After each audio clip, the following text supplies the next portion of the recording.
So ito guys ang ating Veloz na 2025. Bago natin siya i-on, start natin yung engine. Pag pinress 1 mo siya, ang lalabas ito. Toyota. May nakalagay siya dyan.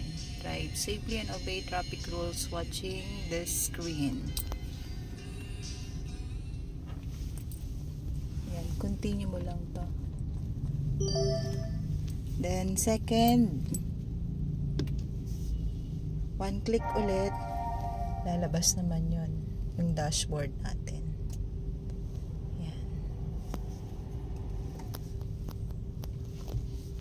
Then yung pangatlo, apakan mo yung clutch dun sa baba.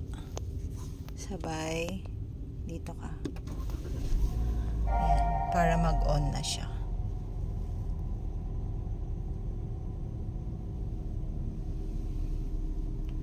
Yan ang ating kung paano mag-open ng ating Veloz na 2025. Then on na natin yung aircon.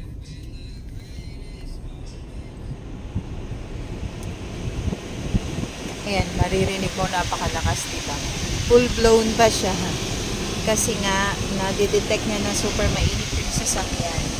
So maglo-load down yan kapag malamig na sa loob ng sasakyan.